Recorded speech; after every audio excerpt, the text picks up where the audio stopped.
جب اعلیٰ حضرت کو بسم اللہ خوانی کے لیے لے جایا گیا اور استاذ نے پڑھایا، بیٹے پڑھو الف با تا سا، تو اعلیٰ حضرت نے پڑھنا شروع کر دیا، یہاں تک کہ جب لام الف پر آئے نا تو اعلیٰ حضرت نے،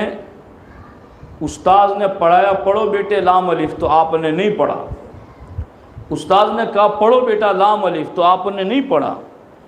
استاذ نے جب بار بار کہا تو آپ کے دادا جان مولانا رضا علی خان علی رحمٰ نے کہا کہ بیٹے پڑھ لو، استاذ کہہ رہے ہیں، کہا یہ لام الف کیوں پڑھایا جا رہا ہے؟ لام بھی اوپر آ چکا ہے اور الف بھی آ چکا ہے، تختی کے حروف تہجی میں لام بھی اوپر آ چکا ہے اور الف بھی آ چکا ہے، تو یہ لام الف کیوں پڑھایا جا رہا ہے؟ تو اس وقت اعلیٰ حضرت نے، یعنی 4 سال کی عمر میں تو ناظرہ ختم کیا، اب سوچو کہ تختی کی شروعات کب ہوئی ہوگی، اور جب تختی کی شروعات ہوئی اسی وقت یہ واقعہ پیش آیا۔ اعلیٰ حضرت نے یہ اعتراض کیا گویا کہ یہ مفرد الفاظ میں مرکب کہاں سے آ گیا، یعنی ایک ایک حرف لکھے ہوئے تو ان میں 2 والا حرف کیسے آ گیا یہاں پر؟ تو یہ ان کا تختی پڑھتے وقت کا اعتراض تھا، اور تاریخ اسلامی میں ایسا واقعہ تختی پڑھنے کے وقت کا تعجب خیز 3 ہے۔ ایک تو حضرت عیسیٰ علیہ السلام کا واقعہ، دوسرا لکھنؤ کی سرزمین پر اللہ کے ایک ولی آرام فرمائے سیدنا شاہ مینا رحمۃ اللہ تعالیٰ علیہ،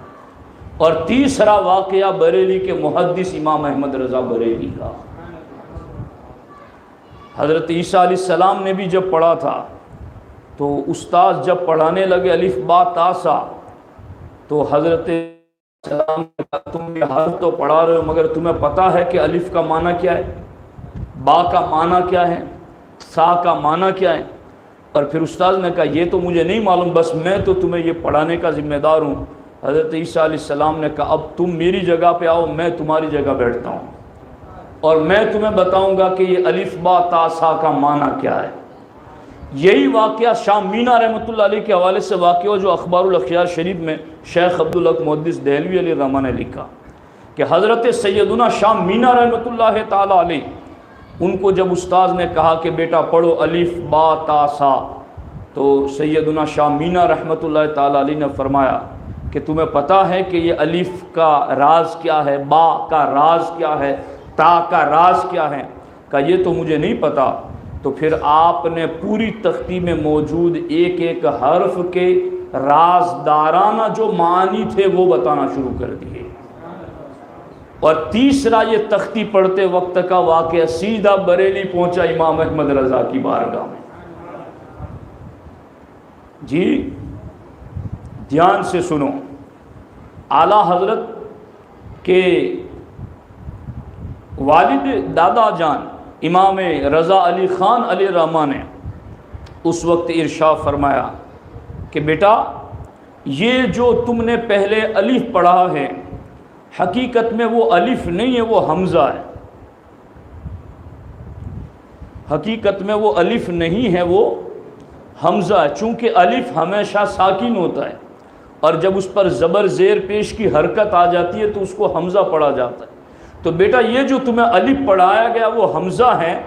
اور الف چونکہ ساکن ہوتا ہے اور ساکن کو ادا کرنے کے لیے پہلے کوئی نہ کوئی زبر زیر والا حرف آنا چاہیے، ورنہ ساکن حرف پڑھا جائے گا؟ نہیں پڑھا جائے گا۔ ساکن حرف یعنی کوئی بھی حرف لے لے با تا سا اور اس پر جزم لگا دے اور آگے پیچھے کچھ نہ ہو تو آپ اس کو کیسے پڑھ سکیں گے؟ تو بیٹا وہ جو الف پڑھایا تھا وہ الف نہیں تھا، وہ حمزہ تھا، اور یہ جو الف ہیں تو الف چونکہ ساکن ہوتا ہے اور ساکن کو ادا کرنے کے لیے پہلے کوئی متحرک حرف ہونا چاہیے، اس لیے لام کو لائے ہیں۔ جب یہ بات آپ کے دادا جان نے سمجھائی نا، اعلیٰ حضرت نے پھر سوال کیا۔ اعلیٰ حضرت نے کہا اگر الف ساکن ہوتا ہے اور اس کی ادائیگی کے لیے کوئی زبر زیر پیش والا حرف لانا ضروری تھا تو پھر لام ہی کو کیوں لائے؟ با کو لے آتے، تا کو لے آتے، سا کو لے آتے، اور کوئی اور حرف آگے ہوتا اور پھر الف کو ساکن رکھ کر کے پڑھا جاتا، یہ الف ساکن کی ادائیگی کے لیے لام ہی کو کیوں لائے؟ تو آپ کے دادا جان نے کہا الف کے دل میں لام ہیں